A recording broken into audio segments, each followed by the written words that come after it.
Okay, let's call the meeting to order. Welcome to the April 27th board meeting. Let's stand for the Pledge of Allegiance, please. I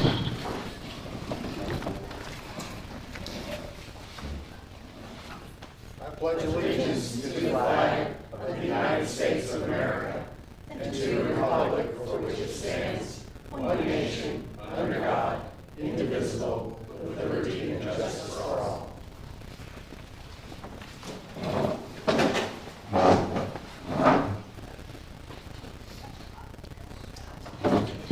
As you can tell, we have a new sound system, and hopefully we'll get the bugs out of it and it'll work great.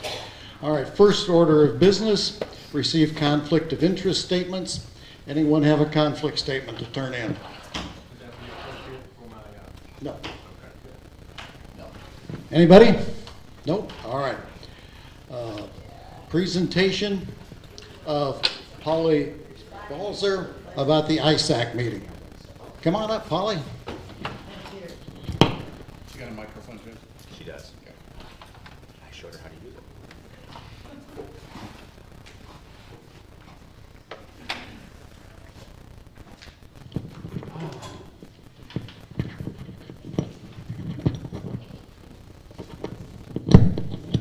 Sorry about that noise.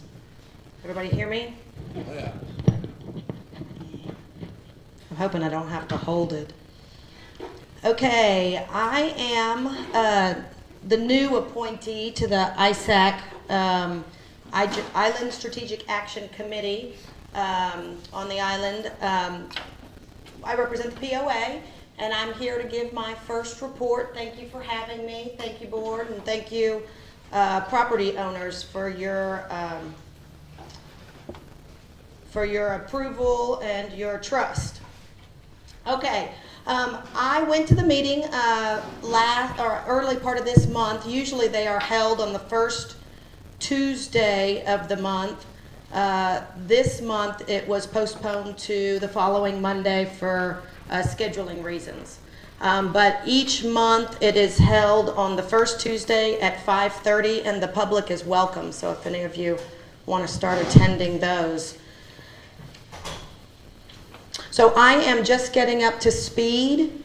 There are a lot of projects, and they talk about them in a bit of a shorthand.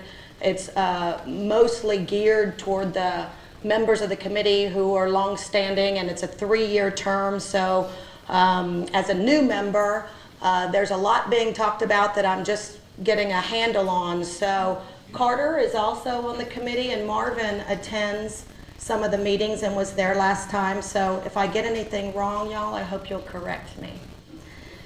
Okay, so to start with, Dodson Lewis, who's here today. Hi, Dodson.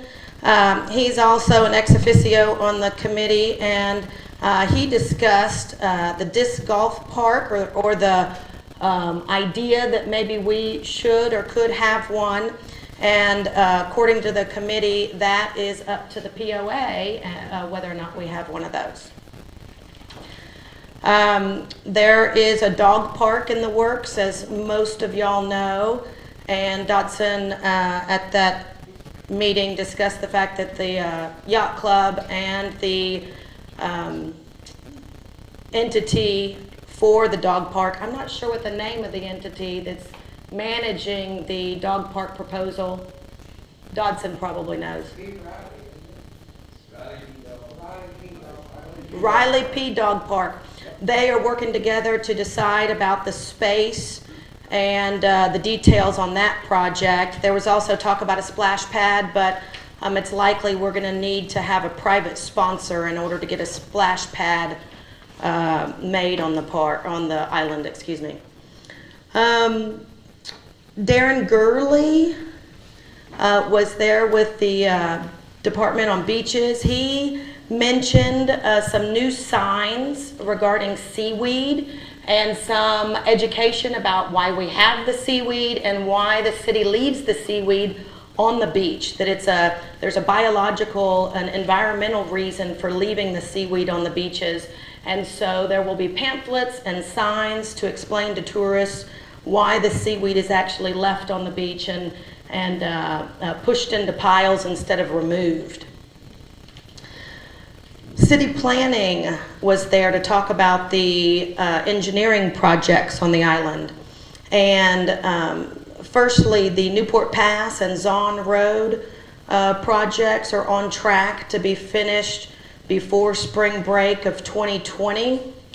The water bridge was at the time of our meeting scheduled for an executive meeting with the city or the city council, and that has since happened, and it's my understanding that they did address the water bridge at the most recent executive meeting. The developers and the city have an agreement that the developers will dig the canal required for the water bridge, and the city will fund the water bridge itself. The grant that the city passed for the water bridge actually expired, but recent reports indicate that the grant money has again been approved. Hopefully I'll get more information about that at the next ISAC meeting. The Packery Channel monitoring contract was authorized. We had a really nice presentation given by a gal named Deidre Williams, who works with the Blucher Project. She is a marine biologist, and she gave us an educational talk about how the monitoring project works and why we have it, primarily to provide material for the beach. The secondary reason is to provide the waterway, and thirdly for recreational reasons, but primarily they dredge that canal so that we have material to put on the beach when the beach is depleted due to weather, tides, etc. So I'm hoping to meet with her and get even more information about how that works. We're due to have a survey at the end of this month, and after that survey they expect that bollards will be moved on the beach. They're looking to move them closer to the Holiday Inn and the 3A entrance. The pavilion, the Packery Channel boat launch project, bidding has been opened for that project. There was also, just a quick mention, they're still waiting for a response from FEMA regarding the rehabilitation project for the Packery Channel. And I think that's about all we learned. Board members, any questions for Polly? Microphone. Do you need a microphone? No, you do.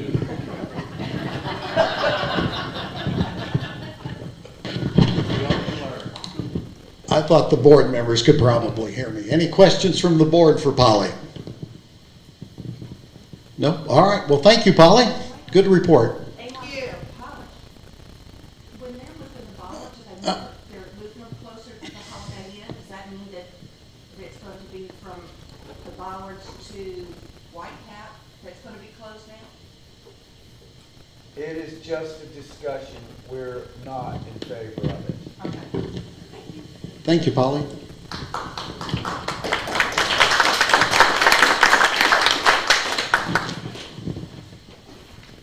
All right, moving on. We're on to members' comments. Robin, did you want to say something? I do.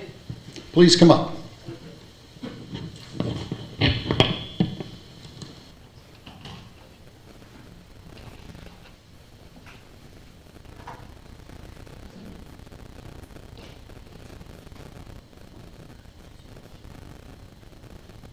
Good afternoon.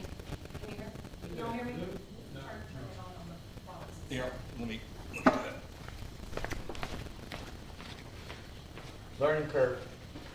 New microphone set right here.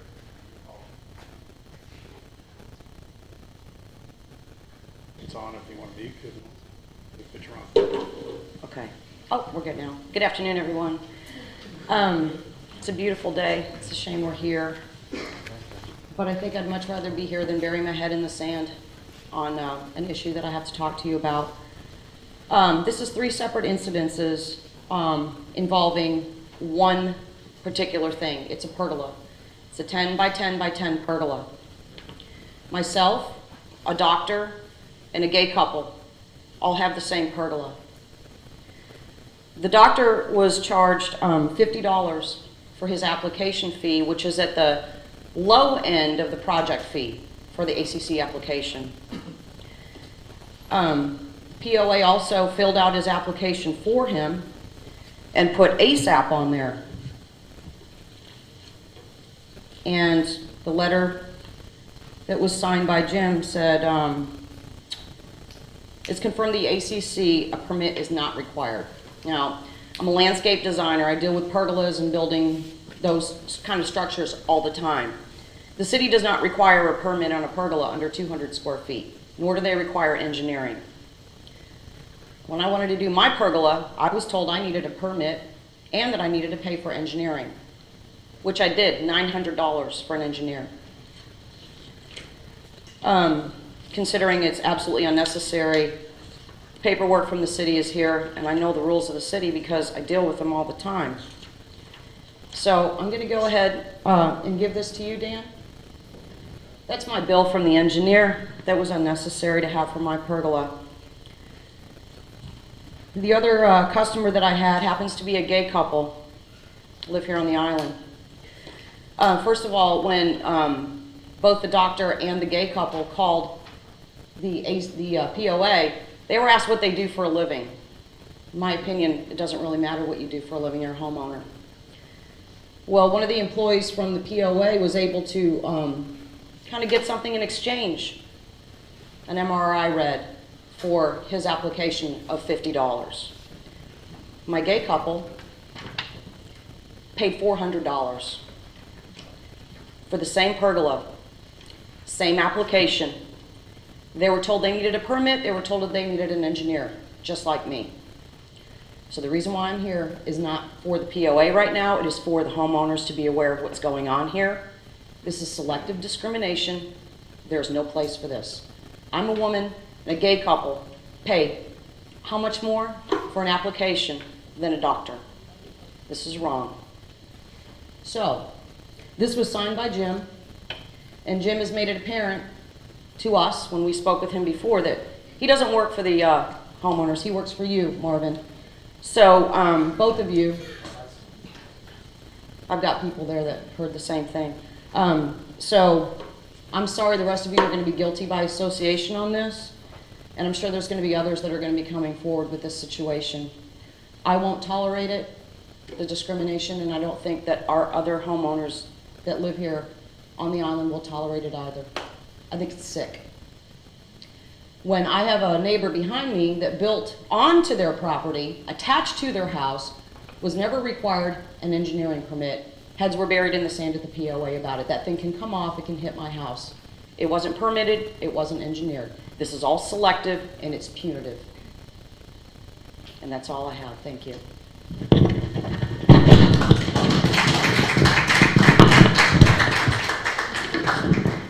Thank you, Robin. This is all news to those of us on the board here, so we will be looking into this, rest assured.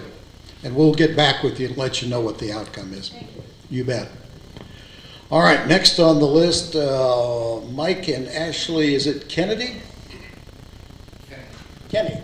Did you want to come up, sir? Yeah.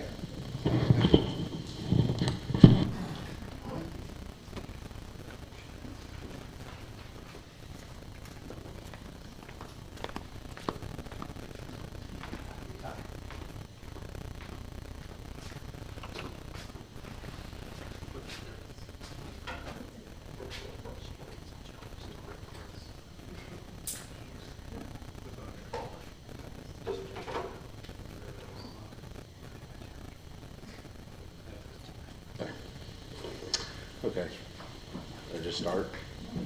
Good to go. Well, my name's Mike, and I'm a resident well, I own 2 pieces of property in Sea Pines. And I know on the agenda you have a Sea Pines update. But I just wanted to come today and voice my concerns about the process. I'm sure you guys are well familiar with what's going on, so I don't have to get into those details. But I will say overall, based on the feedback that I've gotten from those involved, I'm a little bit disappointed by the decorum. I would hope that this matter would have been handled in a more professional manner. And clearly from the things that I've seen through social media, the communications I've gotten from the board, former and current members of the board, as well as Melinda, who is spearheading this for our group, I'm a little disappointed. I think it's been handled well, not in the decorum that we should be handling things as neighbors out here on the island.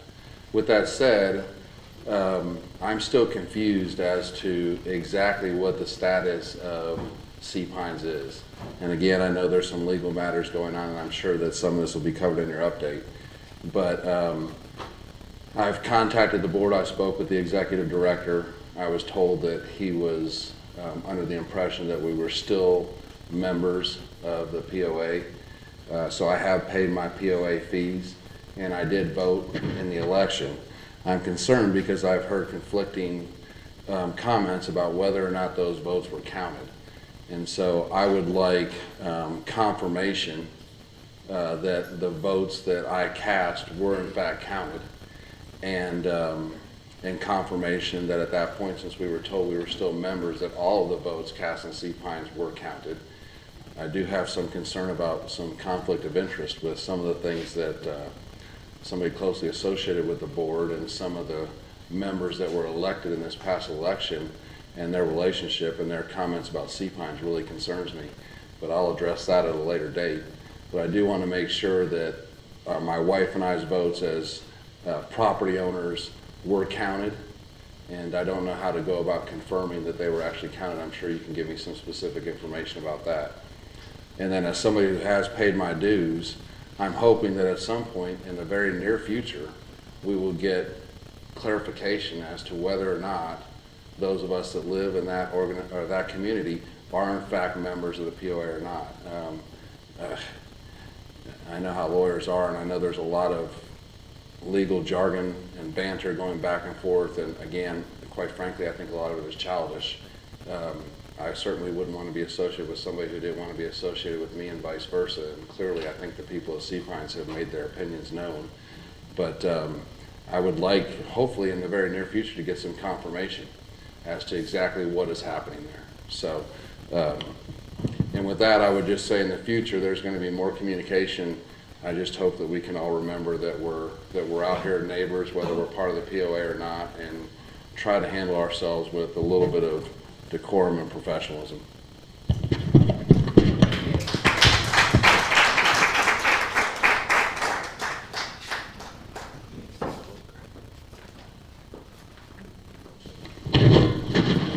All right, thank you, sir. Next on the list is Barbara. There you are. Did you want to speak? I just wanted to know if you had made any progress as far as crime prevention on the island. I did not attend the meeting the other night. I apologize, I was not feeling well. And I was just wondering if we as a community were doing anything. Okay, we'll address that. I'll speak about that in my president's comments. Okay, thank you. You know, this really isn't a question and answer session, but we'll be happy to try to accommodate as many folks as we can here. All right, next, Melinda, do you want to make something, comment?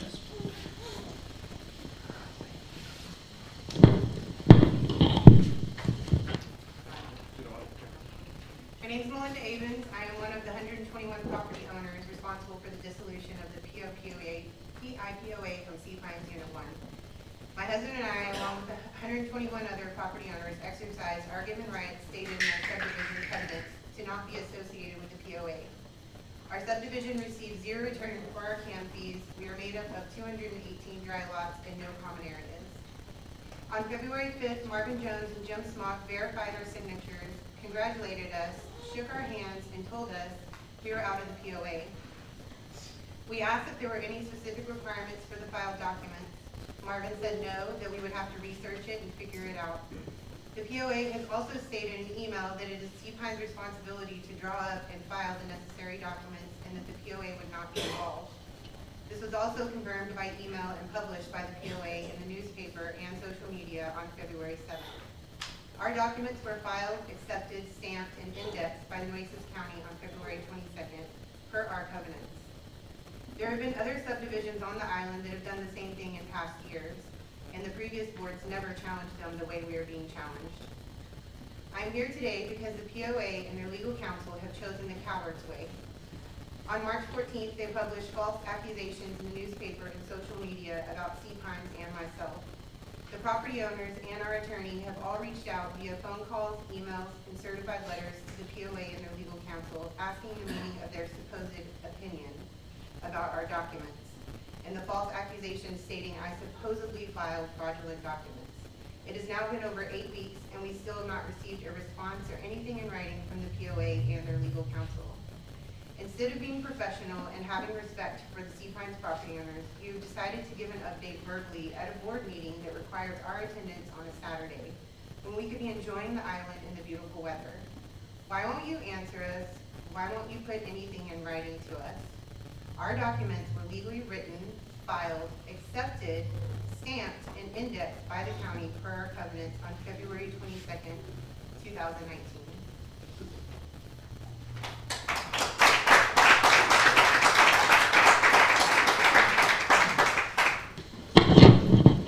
Marcia.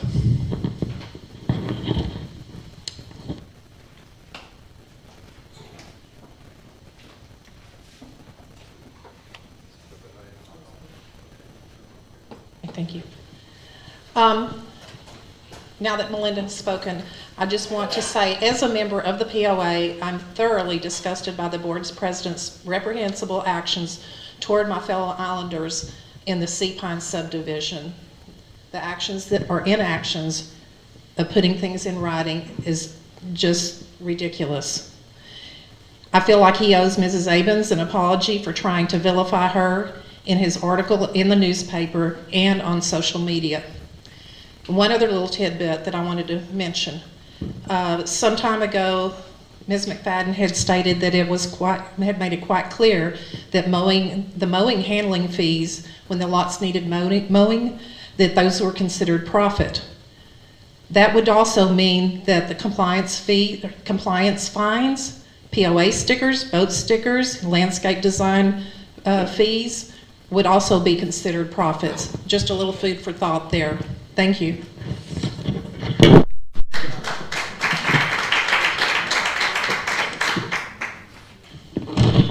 Nita Smith.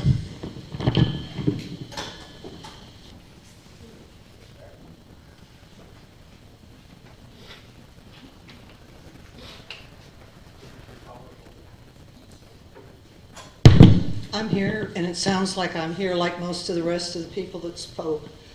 Sort of as a whistleblower and a heads up to all of our board members. I sent you an email with this earlier today. I want you all to know you're all responsible by any actions taken by the POA, and you're responsible for remedying any wrongs that occur. For example, a letter was sent out April 8th to over 40 POA members who had requested a recount from the election. That letter was on a POA letterhead, but it was unsigned. Totally unsigned.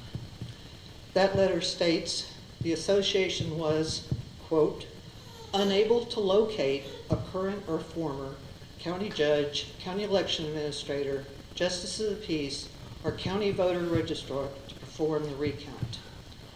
This implies that an attempt was made by the POA to locate such.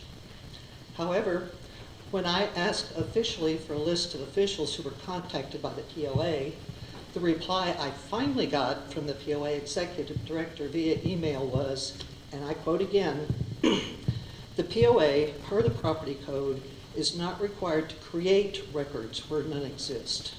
There is no list of justices of the peace, clerks, etc. This reply would seem to state that the POA did not make any attempt to locate a local official for a recount. In fact, I understand that POA members who want to have the recount have been able to locate multiple local officials who are both qualified and willing to do the recount, most for approximately $2,500. The POA letter stated that the only recount official they could find was an Austin CPA who wanted $4,500 to do a recount. This excessive cost would seem, at the very least, to be an attempt to dissuade any member from seeking a recount. To know this information and to remain silent is to be complicit in these honest actions taken by the board. I'm waiting to see what all of the board members do. You are capable for calling for a vote. You are capable to censor. You are even capable by vote to remove officers for malfeasance. Thank you.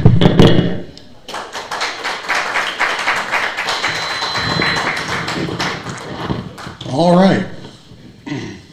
Let's move on from anybody else. Let's give anyone else an opportunity that wants to comment. No one? All right. Let's move on to item number 5, President's comments.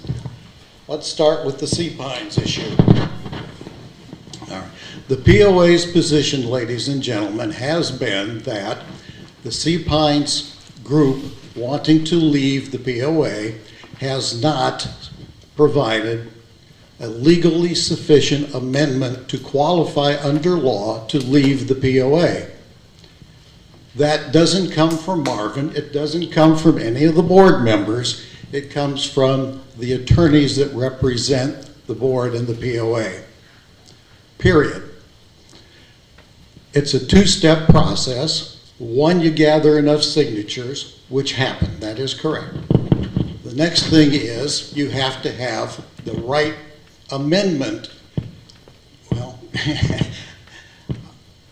to qualify to change the covenants. That's the way it is. I'm sorry, but that's the law. Now, let me say that, no, sir, we're not. That was your lawyer's opinion, as it was stated in the paper. That wasn't Marvin's opinion or anything else. That was Please, the lawyer. please sit down. You're out of That order. lawyer, yeah. All right. So the board is obligated to follow the advice of their attorneys. Okay. Having said that, no one is trying to keep Sea Pines from leaving. It is just a matter of law that you must file the appropriate document. That's all there is to it. What is it? Ju- Put it in writing, because the lawyer drew up the paper. Qualified attorney drew it up. I'm sorry. If you would be kind enough to let me finish, and we'll be happy to have a discussion after the meeting, but you're out of order, please. All right, so we're obligated to follow the advice of our attorneys. Okay. Now, you did come up with enough names to qualify, but you have to have make an amendment to your covenants that is legally sufficient. Now, why is that important? All right, it may not be important today or tomorrow, but down a year, 2 years, it could lead to a lot of legal problems for both the POA and the Sea Pines people. All right, nobody on this board, including me, has the authority to grant you leaving. It is a function and operation of law, all right, that you file the right document. Sea Pines is a legal entity, by the way. All subdivisions are a legal entity, and it's up to you. The burden is on the subdivision to provide the appropriate document. Now, well, just to, What is it? can I finish? Could we be a little more polite, please?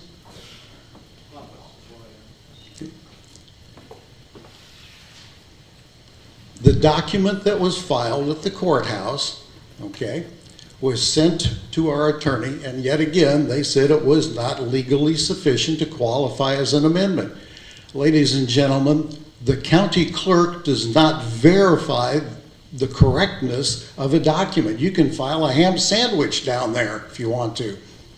That's not their job. They simply record it. All right. And that's where we stand. In regards to Jim and I saying that you were out, I'm afraid you're mistaken on that. I never said that. But no. Just a minute.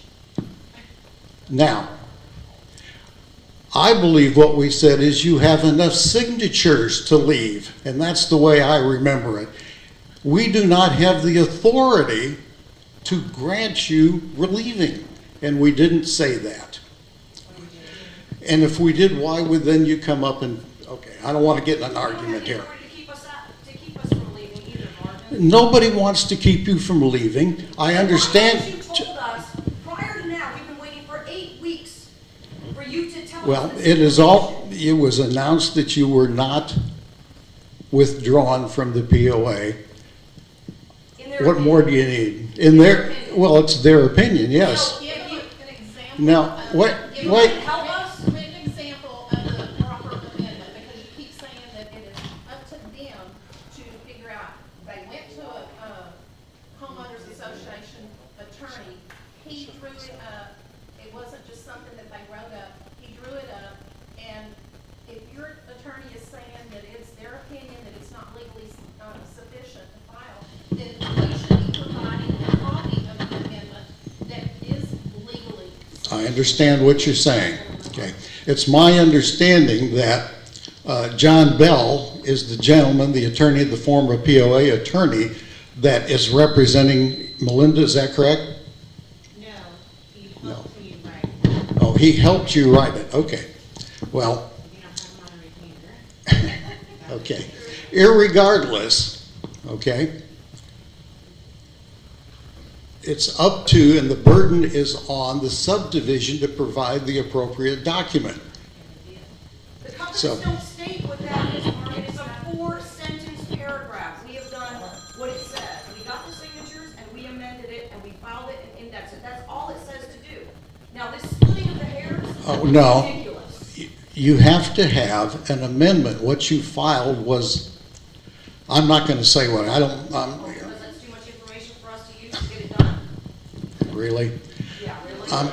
I'm trying to stay out of the John Bell has spoken with, okay, our attorney, and they've had some discussion over this, okay? Hopefully they can work this out between those two folks and get the proper document filed.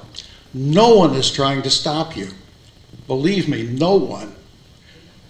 All right, let's move on. Have your attorney provide a copy of the legally sufficient amendment so that it can be written that, so that there's not back and forth. It'd be a simple way of doing this. Well, as I said before, and I'm just going on the statements by our attorney who we pay, money to represent us. It's not providing it back in writing Just- what it is that needs to be written. Do you have a copy of it? Do you know what it is? No, I don't know what it is. Then get it. What, wait, Get it. He gives it to you, so get it. You work for us, Marvin. Exactly right. The attorney and you all work for us. Help us. Yeah, you should be. you are a legal entity. That's the problem here. You must. So are you. All right, I'm not going to get in an argument with you here. Absolutely ridiculous. We're not trying to argue, Marvin, we're just trying to get this corrected, and we would like the assistance of the POA and their attorney. I hear what you say. All right, let's perhaps see if we can't have a meeting of the appropriate folks and see if we can't mediate this in some way to get that resolved, all right? Let's dial down the rhetoric. Let's get it, do what we can do to get you out. When can we do that? Okay, well, not right this minute, but in the near future, okay? All right, let's move on then. Is there anything we can do to keep you to stay? No, not at this point, absolutely not. Too much discussion. Sorry, I was out of order. All right, litigation update. Here's where we stand on the suit filed by Brent Moore. Brent Moore filed suit seeking a temporary injunction prohibiting the board from appointing a seventh member. Okay, we went to court on that issue. The POA also filed a motion to remove John Bell as Brent Moore's attorney. We had a hearing on that. The reason that motion was filed because John Bell was our POA attorney for a number of years. I won't go into detail. I'm not going to discuss the specifics of the litigation. I'm just going to tell the history and where we're going. All right. So we had the hearing on John Bell's removal from the case. The judge found in favor of the POA and said John Bell was out of the case. John Bell and Mr. Moore then appealed that to the, I think it's the 113 or 103 appeals court here. And that's where it's sitting. We are waiting for the decision by the appeals court. After that decision is made, we'll see where we go from there. It'll probably be back to the temporary restraining orders hearing. Okay, that's the update on the litigation. Vandalism. We've had quite a bit of vandalism around. We've had the flagpole ropes cut. The flag came down. They draped it over a bench. Fortunately, Pete and Danny, two of the employees of the POA, spotted it, went out, got new ropes, could not get to the top of the pole to thread it, so they called on the fire department to come out and re-thread it with one of their buckets or whatever. Got pictures of it. God bless the fire department. They need a lot of credit.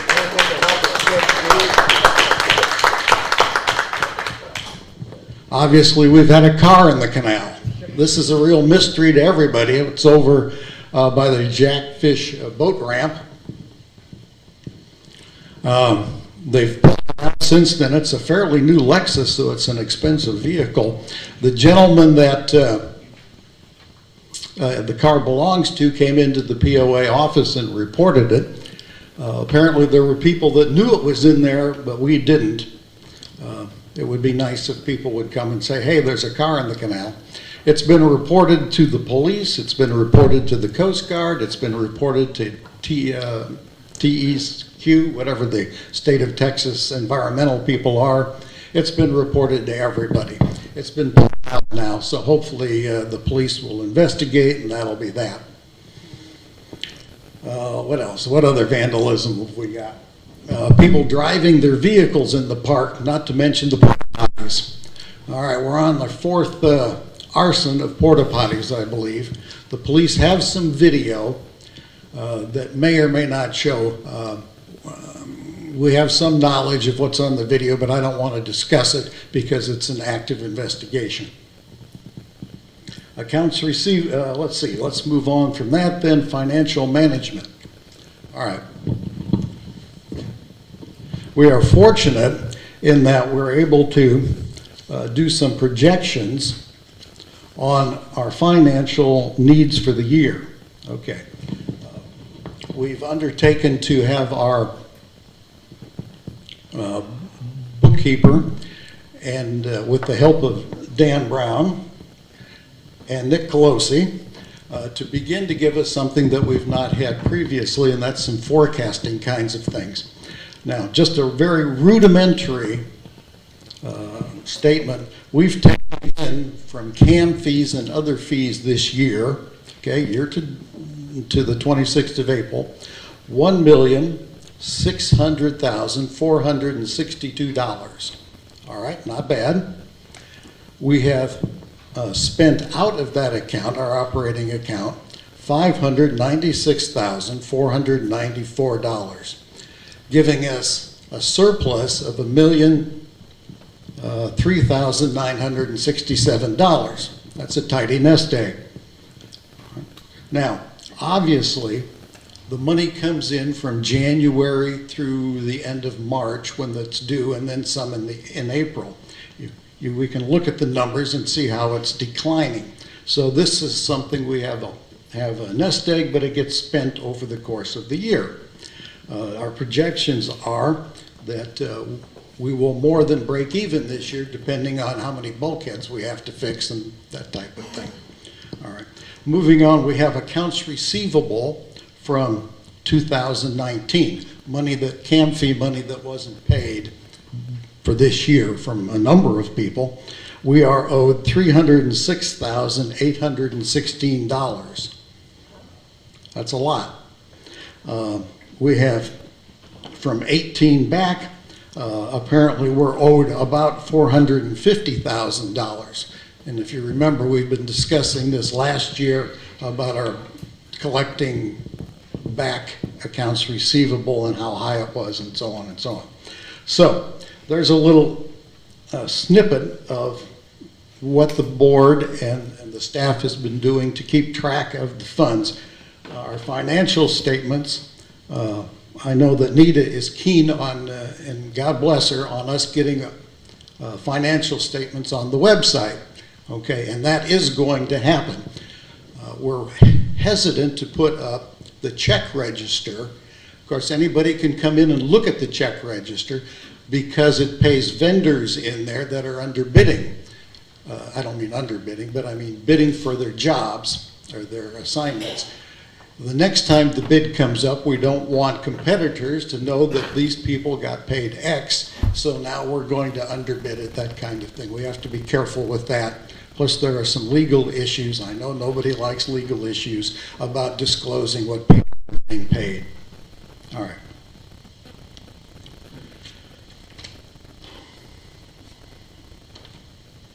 Let's move on to number 6, Executive Director Report. Jim? Thank you, Mark. It's almost like Christmas in July, or Christmas in April. We have a new sound system.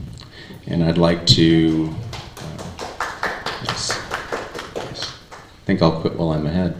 I'd like to thank Jim McFadden. Jim has been invaluable to me in terms of recommending sound systems that are the most efficient and most cost-effective for the POA. And Jim has tested the sound system both in the office and here, and all these wires and flashing lights. It's Jim's fault. So thank you to Jim McFadden for your invaluable help for someone who is dangerous with a hammer. So thank you. Okay. The next meeting is going to be Tuesday, May 28th, 5:30 p.m. Just a note, that is the day after Memorial Day.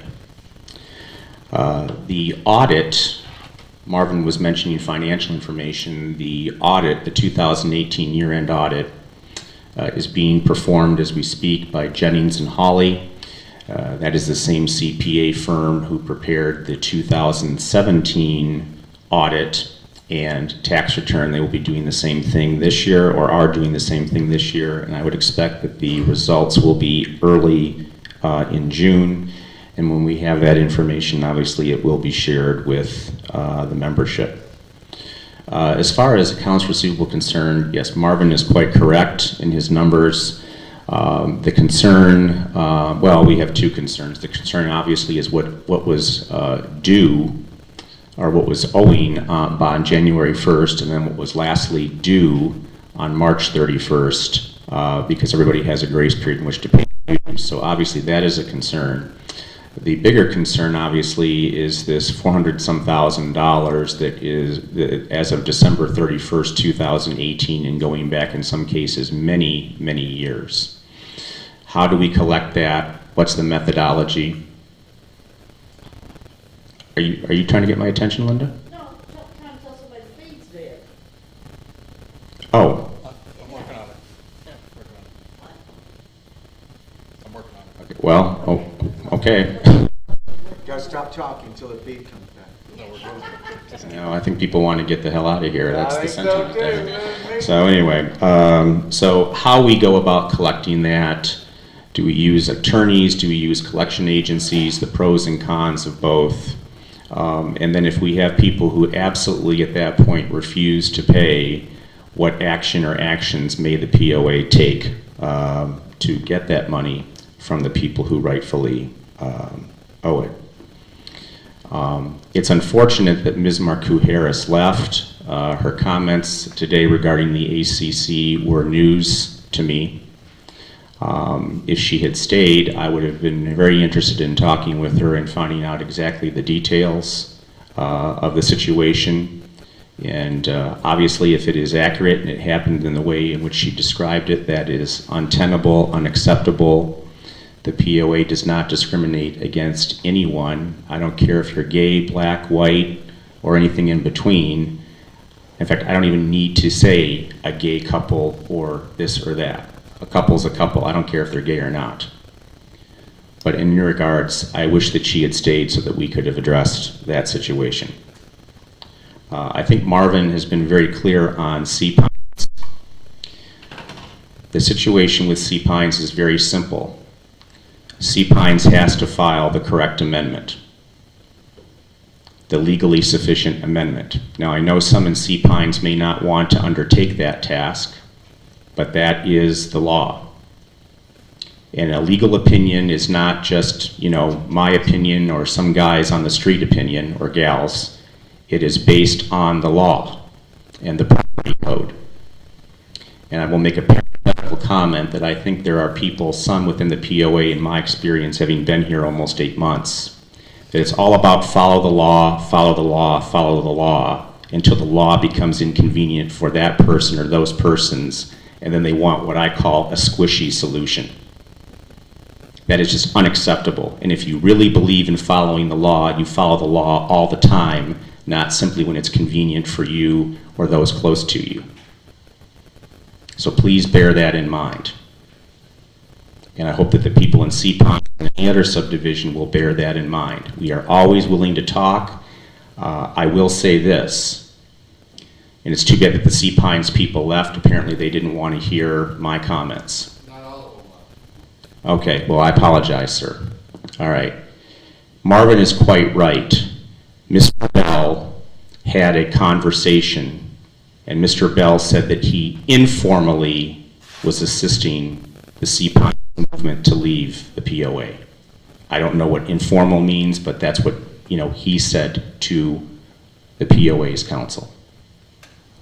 Mr. Bell went on to say, well, if I, John Bell, and again, I'm hearing this from our attorney. I did not have any direct conversation with Mr. Bell, so please bear that in mind. But basically, Mr. Bell is alleged to have said, well, if I file an amendment, or can I send an amendment to you, a proposed amendment to the POA council, and will you tell me if it's acceptable or not? And our council said, yes. Now, the POA and the POA's council is not going to do the work for Sea Pines or anyone else. But certainly if Mr. Bell put together an amendment that he felt was sufficient, our council is ready to say, yes, it is sufficient, or no, it is not. But we are not going to provide a roadmap to Sea Pines to leave the POA because, as Marvin has articulated again and again, that is not the POA's responsibility. And I know some people may not like that. Some people may think that's unfair, or for those of you who are of a certain age, both, like we used to say back in the day. Okay, obviously there aren't people here of a certain age because no one's looking at me except Michelle Jeffers, so anyway. Okay, anyway, all right, you know. Uncool, not groovy, not hip, you get the idea. So I really don't know what more the POA can do. As Marvin said, you know, there was at least initial discussion between Mr. Bell and our council. I don't know why that hasn't been pursued. Maybe it is being pursued. I don't know. But certainly I am always willing and able to listen to people, and do and have listened to people. And lastly, I would just throw this out as someone who's still fairly new. I think this is my 6th board meeting, maybe, I don't know. Every board meeting has had rancor since I've been here. I'm not saying it's justified or not justified. Maybe it is perfectly justified. But we talk about decorum, and I have found that some people who speak about decorum are the first ones to break decorum. So can't we all be ladies and gentlemen? We can disagree without being disagreeable, vulgar, profane, childish, petty. Okay, there are real issues here, absolutely. There's bulkheads, there's canals, there's Billish Park, there's finances, big ticket items. But we're not going to solve these problems if we keep yelling at each other. And the staff is not the whipping boys and girls for the membership. And I please ask that you keep that in mind. That they are there every day working for you, working for the owners, working for potential owners. And you may not like the answers you get sometimes, but the answers are based on fact and based on established procedure and the directions that the board has given to the POA. And if anybody has an issue, you know where I am. Come in, we'll have a cup of coffee or a water, or if it's after 5, you know, you bring the booze, and we'll have a great conversation. And we may still disagree at the end, but we will have heard each other out. Thank you very much.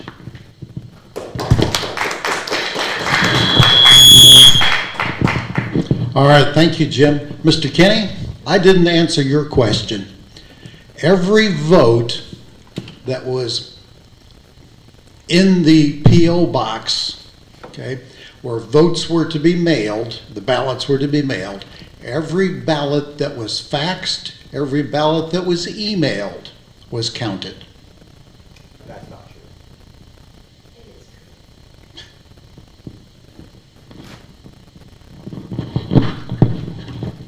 All right, moving on.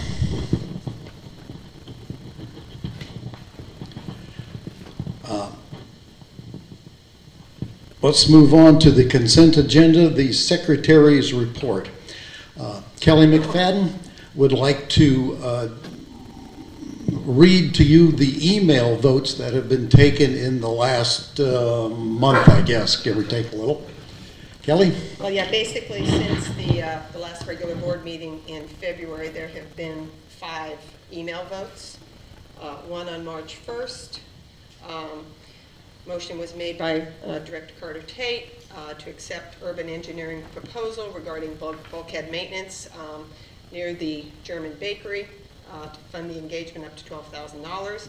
Motion was seconded, and all 6 of the current directors voted in favor, so it was a unanimous vote. Kelly, there's some people that said they can't hear. Oh, I'm sorry. Oh, okay, now you can. Okay. March 12th, via email, there was a motion made by Director Dan Brown to appoint Polly Balzer to be the representative on the Isaac board. Motion was seconded, and via email, the motion was approved.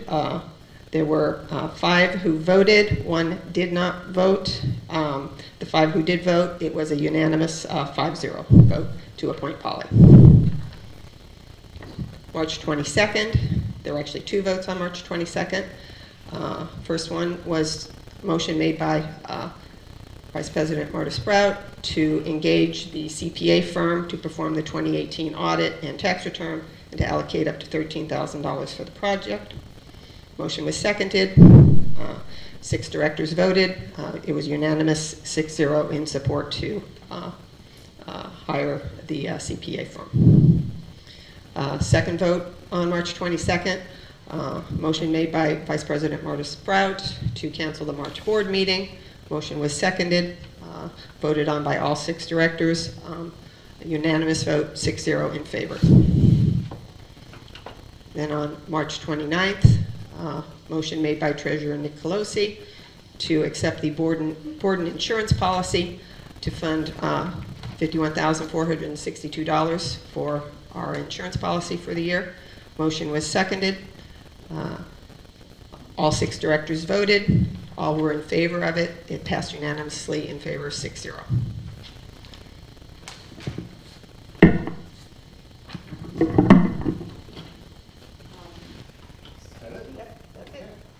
All right, thank you very much. Now we're on to the minutes for approval. Would anyone like to make a motion to approve the minutes? I make a motion to approve the minutes with that one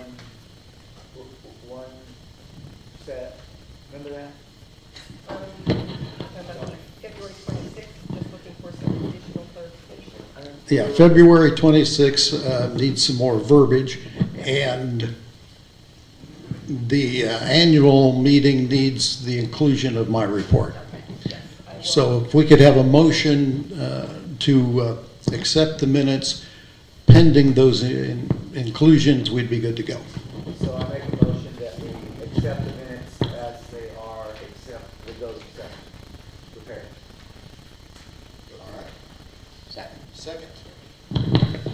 Any discussion? All those in favor? Aye. Anybody opposed? It's unanimous. And thank you, Bill, for clean. All right, moving on to number 8, Architectural Control Committee, Tom Cable. I know that Tom is not here. It was either I believe it was yesterday, he submitted his resignation from the Architectural Control Committee. So we have no report there. Treasurer's report. Nick?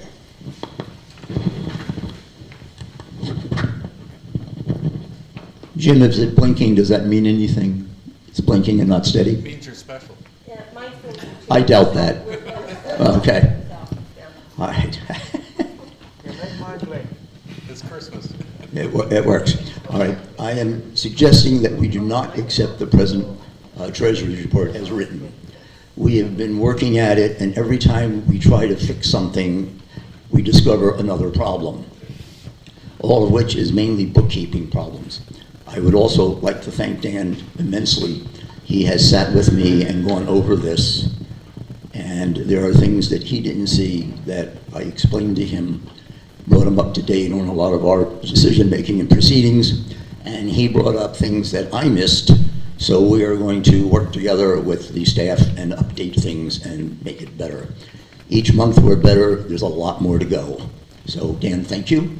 And until this is corrected further, I would like to suspend approving this. All right. Make a motion to accept it, pending repairs. All right, Carter's made a motion to accept the financials pending correction. So, I think, I'm sorry. Yeah, I think what we're recommending, Carter, is to not accept the financial minutes as presented. Well, then I'll change my motion and make a motion to not accept those financials. And I'll second that. I don't know if we need a motion to do that, but all in favor of Carter's non-acceptance? Aye. Anybody opposed? Carries. Okay. Maybe you and Carter can Trashy. You like that? reword that ever so slightly. Okay, old business, Village Park. We have, I believe, a motion here regarding the microphone. I'm sorry, I'm green. We'll get used to this. Supposed to wear them. I believe we have a motion to vote on regarding the hiring of a company to maintain the park for about a year, I think is what it is. Who wants to make that motion? I'll make the motion to accept the bid. This is going to drive us crazy. I make a motion that we accept the bid of Evergreen Landscaping for an annual contract. To accept their bid. All right. There's a motion on the table. Anyone want to second? Nick seconds. All right, is there discussion? Marvin, this is Dan. I'm going to abstain because I have they're working on some proposals for me for the Housing Authority as well. But I'd also like to reiterate that to the group here that the proposal ranged from 62, 61, 61, and we're going to accept the one for 58, I believe, 940, just as a matter of letting the community know that we had multiple bids. All right, thank you, Dan. Good comment. Marta? Thank you, Dan. I was wanting to also make sure that everyone understood that the bid for this motion is $58,940 per year, and we probably want that documented somewhere. That's all. And then, Marvin, and to add that this is an all-inclusive contract. They're going to take care of the grass, trim the bushes, maintain all the sprinklers. It's one company doing the whole thing, so nobody's saying they're responsible for this and they're responsible for that, which is why we made the decision to do this. The other thing is that the city reimburses us 14.7 or something like that out of that. So it's not as big a number as it said. So I make the motion to accept the Evergreen bid for 1-year annual contract to maintain Village Park. Can I get a second? You already got one. I did? Yeah, you did. Nick seconded. I think that you already made that motion Okay. and it was seconded. Any additional discussion? All right, all those in favor of accepting the motion? Aye. All right, it's unanimous with Dan abstaining. Thank you. Moving on to number 11, possible canal maintenance contract.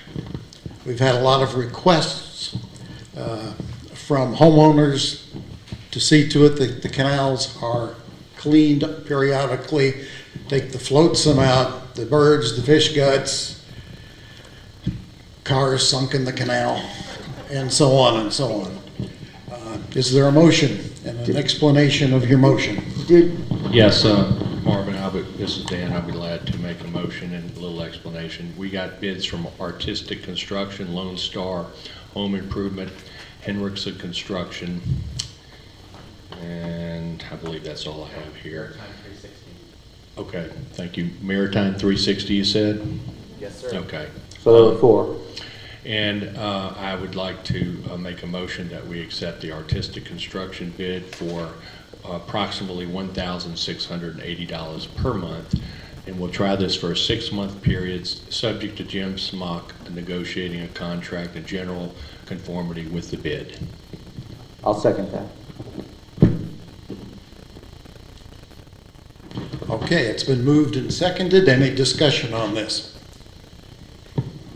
No discussion? All those in favor, raise your hand. Aye. Aye. All those opposed? Motion carries unanimously. Thank you. Next on the list, we have discussed at length our committee situation, and we have the Compliance Committee, which has completed their work, submitted a report, and they have nothing to do at this time. So we'll entertain a motion to deactivate the Compliance Committee, put it back on the shelf until needed in the future. Is there a motion? I'll make a motion to deactivate until such time as they're needed again. Second, I'll second that. discussion?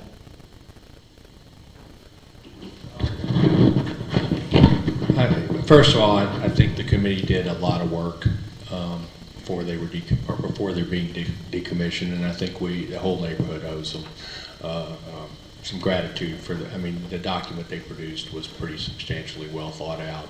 So, I'd like to make on the public record that we do appreciate the hard work they did.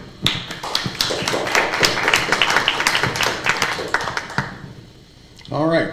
All those in favor of the motion signify by raising your hand, saying aye. Aye. 1, 2, 3, 4, 5, 6. Okay, it's unanimous. The motion carries. The next one is deactivate the Canals and Waterways Committee. We'll entertain a motion for the same reason as the Compliance Committee, although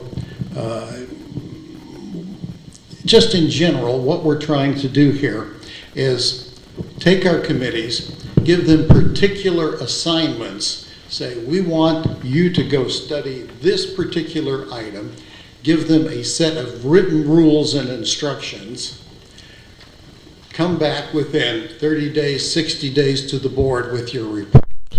Okay? That's the way we think we would like to have committees function, so that we don't have open-ended process and so on. So, is there a motion?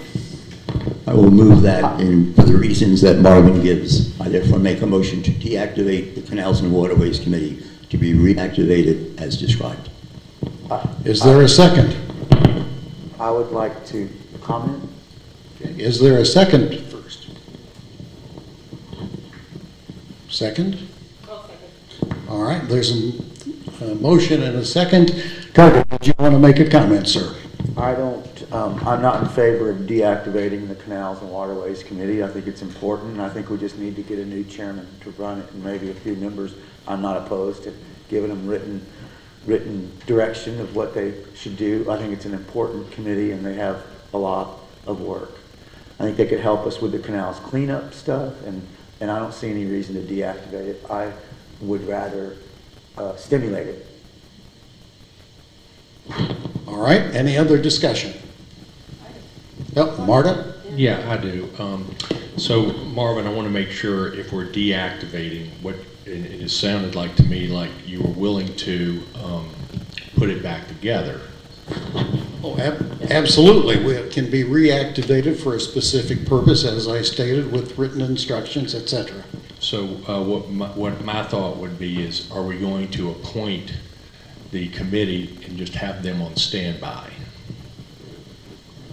I'm sorry, I didn't understand. Yeah, so you know, if we deactivate the Canals and Waterway Committee, I assume all those people are no longer on the committee.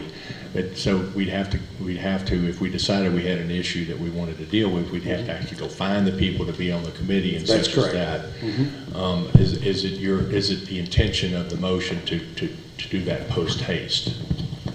To get the committee established and then at some point say, here's your assignment, go for it.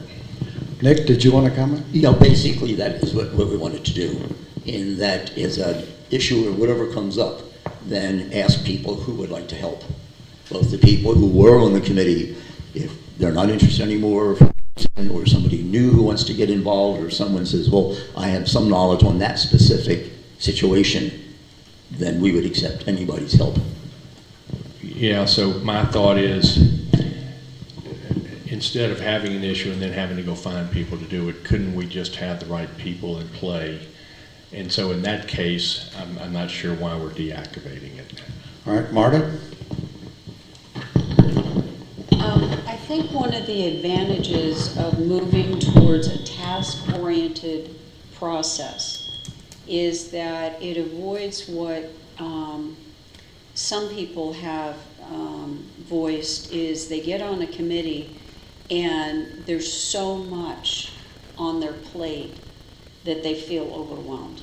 They can't research all of it. They can't, you know, some people are good with that, but then there's a lot of people who work. And so the thought was that if we prioritize the projects according to what is most urgently needed and wanted by the community, then you can have a group of people that focuses on that, gets it done, marks it off, and then you can move on. And sometimes a particular project may require different expertise than project A may be different than project C, or maybe there are some people that are very interested in working on project D, but not on project A. You see what I mean? And so,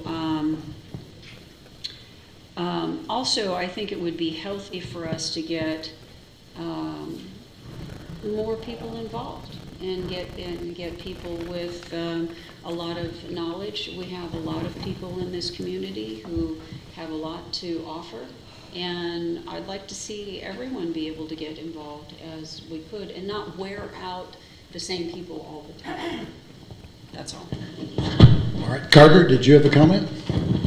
I think that the deactivation of the Canals and Waterways Committee is insulting to the people that have worked so hard on that project. And I can tell you that there is already a on-the-ground project that a good, strong, helpful Canals and Waterways Committee could help with, and that's the canal maintenance new contract plan. I personally have some issues with a couple of the markers. I'd like to add a few. I've spoken to Marta about this a little. We're not done. But I think there's a lot of work that a good Canals and Waterways Committee could help us with, and so I'm not in favor of deactivating it. All right, thank you, Carter. Anybody else? Going once, twice? All right, all those in favor of deactivating the Canals and Waterways Committee, raise your hand. Say aye. Aye. Aye. 4 votes yes. All those opposed? 2 votes opposed. The motion carries.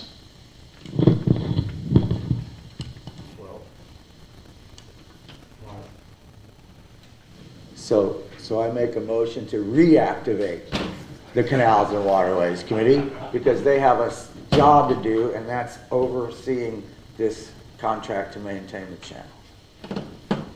And I'll be the board member on it, as I am already. I don't know if this motion is based in some of the poo that flew around about the markers and all that other stuff, but it kind of smells that way to me. And so I don't think we should treat our members that help with, the past issues on the Canals and Waterways Committee this way. It's insulting.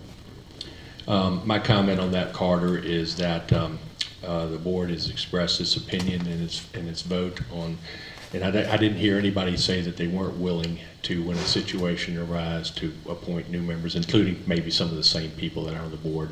I don't think anybody on this board is trying to insult anybody. I don't believe they are. And what I'd like to do is suggest that we go along with the will of the board. We got outvoted, and that's okay. No, it's not. We have work to do. All right. Is there a second to Carter's motion? No second, Carter. Don't you think we need a committee? This is crazy.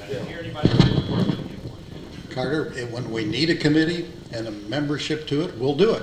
I just told you we All right. need a committee. That concludes the new business. I believe the next item on our agenda is to adjourn.